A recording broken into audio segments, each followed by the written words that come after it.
Hey, what's up, everybody? Welcome to the Rules of Engagement. This is a cool new show with, well, not really that new, it's 2 months old now. With me, your host, as always, Nick Axslav Ranish. It's an MLG show about Starcraft 2, tactical analysis, and other cool and fun things. Every day at 7 p.m. Eastern, Monday through Friday, with a different, unique theme each day of the week. Let's take a look at a couple of those themes right now. Every Monday, we're going to have Talking Tactics. That's where we look at pro-level games and analyze the tactics they use and how you can use those tactics at home to enhance your play. Tuesday is going to be Developing Fundamentals. That's where you look at some of the core skill sets of StarCraft 2, controlling your economy, controlling your army, macroing well, having a coherent build order, reacting to scouting information. All these core skill sets, how you can pretty much see where you're at with those skill sets, how to approach a competitive game of StarCraft 2, how to improve and get better at ladder, and of course, how to appreciate when you watch true masters of the gameplay and exhibit such high levels of skill. Every Wednesday is Mechanics of the Bizarre. That's where I take a look at pro-level games, but once we do a little bit of like crazy moves, some funky things, and why we may not see those all the time. Thursday is Community Critique. That's your chance for you guys at home to submit your replays and get me to look them over. Go to majorleaguegaming.com/replays. Send me replays through a little form there. I'm going to try to switch to mostly HOTS replays. So you can send me HOTS replays. I may still do Wings of Liberty for a while. Depends, the ratio of replays I get. But HOTS, Wings of Liberty, whatever you want, send them to me, and I'll check them out on Thursday. Friday is going to be a day of self-reflection. That's where I took a look at some of my own gameplay and analyze the things I did well, things I did poorly, tactics I used that work well, games where maybe I won, but actually I shouldn't have. It just relied on opponent's mistakes. So how to learn even from the games you win, kind of turned a magnifying glass on my own play and see what comes forth from there. Of course, all these shows start at 7 p.m. Eastern, and at the end of each episode, there's going to be a question and answer period. So tweet me all your questions at axslav, strategy questions, life questions, questions about things that come up in this show, questions about things you want me to go over in future shows, whatever it is, tweet at me and we'll go over those at the end of every single episode. Again, my Twitter is @axslav. Feel free to send me anything. So today is going to be Wednesday.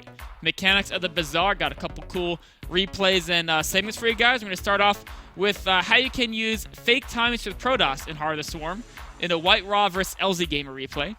Then, using the same replay, we're going to talk about how the Mutalisk and Swarm host have a great deal of synergy in Heart of the Swarm. And then, a really cool strategy I saw Lomo do against Crank, a Whittle Mine Contain in Terran versus Protoss. Of course, end of the show is going to be Q&A, so send me on Twitter your questions at @isaxhelp is, of course, the Twitter. Let's jump to the first segment about fake timings in White Raw versus LZ Gamer. There's a couple cool things. First, why is threading a Zerg good in general?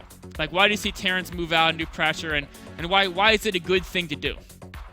Then, why do we rarely see Protoss move out with fake timings?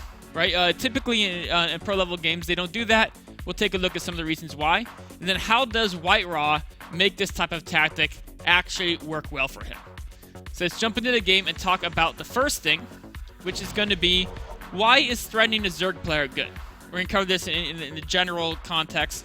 And the basic idea is that as a Zerg player, right, let's look at the Units tab, their larva, they can turn into anything, right? So if you scare a Zerg, then they have to turn that larva into units. Because Zerg have to constantly choose on how they want to spend their larva, if you scare them and they make units, it's going to damage their economy because they're not making drones. Okay, so that's always a really good thing to do. Because making units damages their economy, so you always want to scare a Zerg player. Poke with Hellions, send a Banshee in, annoy with air, or move out with a small force is all great options. Now, as we look at this replay, we're going to look at it through White Raw's perspective and see exactly kind of what he's doing. So he's actually going for a relatively fast third base, getting just a couple of gateways, cranking out a bunch of units. He's going to finish off killing these rocks, and then immediately he's going to build a Nexus. So he's building his Nexus before the 9-minute mark. The third Nexus before the 9-minute mark is very fast in Protoss versus Zerg. It's a very, very, very fast Nexus. So, normally if you build a fast Nexus like this, you don't have that many units. White Raw has slightly more than normal because he did not invest in tech yet. He just has pure Stalkers, Sentries, Zealots, just Warp Gate units.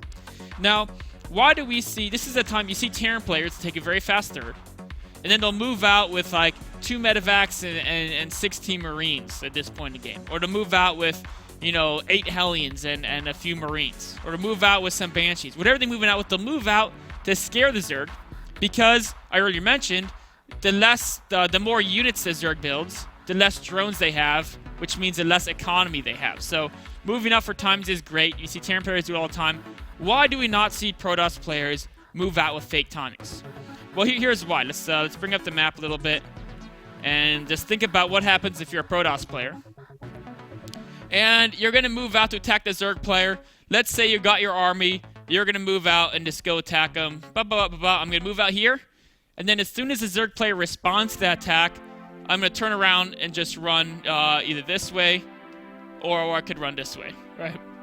Either way, you can kind of retreat. Now, the problem is that the Zerg player, let's say they make a bunch of units, right? Their units that they have before he moved out, those units that say are going to just hang out, they'll hang out to flank you, because that's what Zerg players do, they like to flank you. So the units will be somewhere, let's say, in this region, right? And then the units they now made are going to be back here, right? So whichever way you go, the Zerg player can just sandwich you. They can either come in from this way and flank you from 2 sides, they can come in this way from flanking 2 sides, or they can come around here and again get you from both ways. So either way, the Zerg player can kill your whole force as you retreat. And why can they do this? The reason they can do this is because Zerg units are faster than Protoss units. So their rallied units can catch up to you, and then they're going to kill you. This is why you don't see Protoss players do it, because yes, they hurt their economy, and now I lose my entire army, and they can do whatever they want for the next 5 minutes. That's not good. The reason you see Terran players do this is usually because Terran players have they have a little bit of an advantage in that their armies are faster, right? They either have medevacs to escape, Hellions can run away, they don't get run down and trapped by the Zerg army. So you don't see Protoss do kind of fake timings to scare the Zerg, because one of 2 things will happen, right? If the Zerg overmakes the units, so you're ahead in economy, that's normally good, except the overmade units will now kill you, and then so you lose the game. So it's like a no-win situation to a fake timing to Zerg. Either they'll make just the right amount of defense, unless they make absolutely nothing, in which case, if the Zerg made absolutely nothing, you killed them with your fake timing, you might as well have done a real timing and that actually killed them, right? There's a no-win situation. The only good thing is they made no units, but then you still would have been better off committing more to the timing and actually killing them. So it's not good for Protoss to do these things, because they overmake units, they run down, and they kill the Protoss army.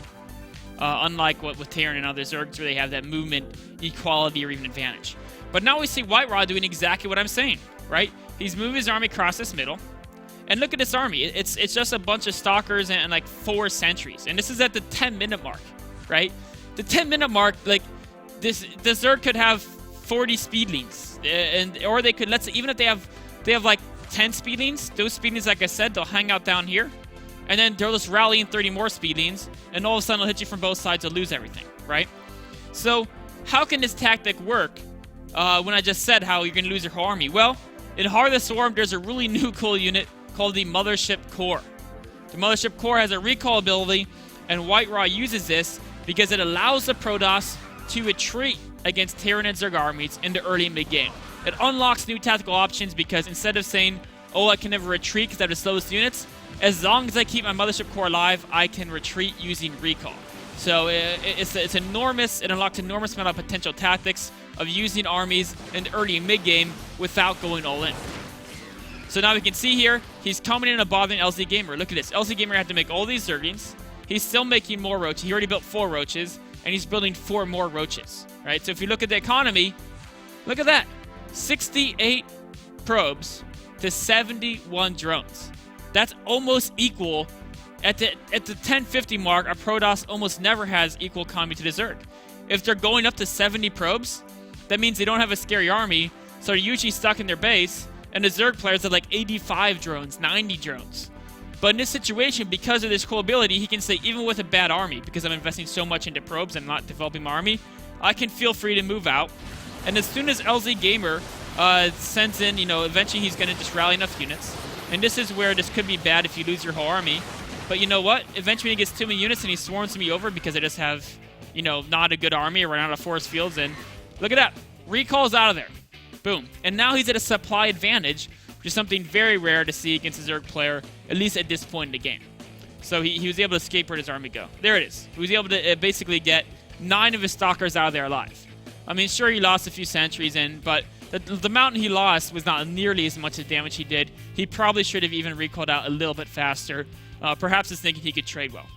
So, even though Whiterot took this very fast third base, the 9 men a third, and he was able to keep up an economy with the Zerg, he could still able to force LZ Gamer to make units, which is something that we don't really see very often in Wings of Liberty, which is typically why Protoss, if they're going to take the fast third, they're going to do things like get some Phoenixes first to annoy the Zerg, warn around with the Warp Prism, go Dark Templar.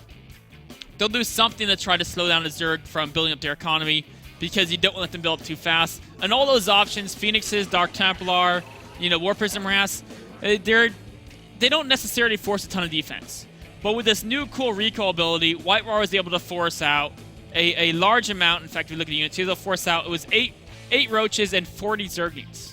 Is what LZ Gamer had before. I mean, if you look at units lost, he lost a bunch of them, right? So that's why he doesn't have that many anymore. He's able to force out basically like 40 drones worth of units just from moving out there, and the recall allowed him to not lose his entire army and lose that map control. So it's a really cool tactic, is now this new idea, the Protoss fake timing. And I encourage you guys, when you play Heart of Swarm, to try it out. It may seem weird, because you're not used to doing that in Wings of Liberty, moving out with weird timings where you have a small army. And it's logical. Wings of Liberty, he shouldn't be doing this because you'll just lose your army, lose map control, and then, of course, against a competent opponent, he uses the map control to leverage up a stronger economy. You're going to be far behind the game. But now, proper use of recall, as long as you keep the Mothership Core alive, a great way to put pressure on while macroing up behind it. Your 2-base timings no longer have to be all-ins. You can macro aggressively, cut units for your attack, and just attack to force the Zerg to build some units. It's a great tactic. I encourage you guys all to use it. Whiterot used it well in this game. That wraps it up for this segment about the Protoss fake timing. Take a quick break and be right back with a Zerg segment about how you can use Mutas and Swarm hosts that form a really cool synergy against Protoss.